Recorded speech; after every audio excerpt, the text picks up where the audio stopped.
السلام عليكم ورحمة الله. النهاردة هقول لكم على زراعة من أهدى وأسهل الزراعات، بس عايز شوية دقة، وهي زراعة الكمون.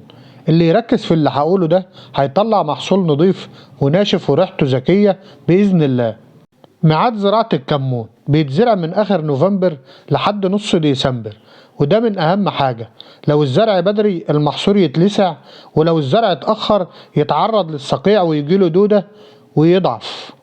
تجهيز أرض الكمون نبات حساس جدا، لازم أرض هادية ومصفية، حرتين على الأقل، بعدها تتسوى تسويتين علشان البذور تتغطى كويس، وتأكد إن الأرض نضيفة من الحشائش قبل الزراعة، علشان الكمون بيتأذي جدا من أي منافسة جنبه.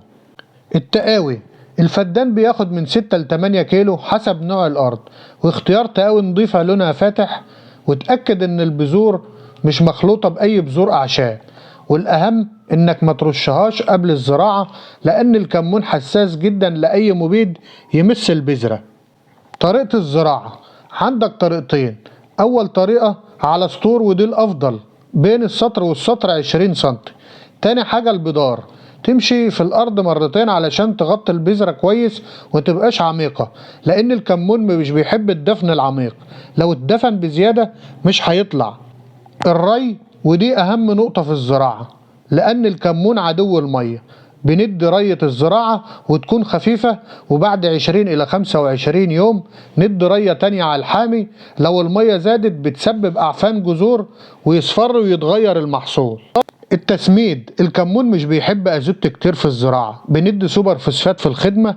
بعد 25 يوم بندي رشة بوتاسيوم زائد عناصر صغرى، حديد وزنك ومنجنيز. الكمون نبات اقتصادي ما بيحبش الأزوت وبيعيش على الهادي.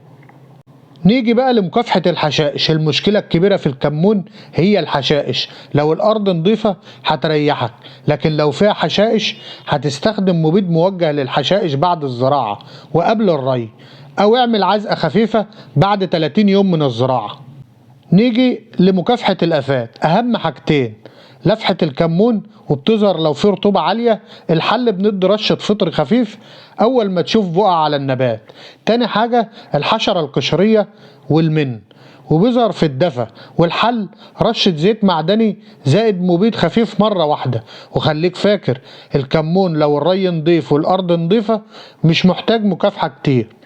نيجي بقى للحصاد. بيتم حصاد الكمون بعد 100 إلى 120 يوم من الزراعة، وأول ما السنبلة تصفر والنبات يغير لونه ابدأ حش وسيبه ينشف في الشمس يومين وتدرس بعد كده.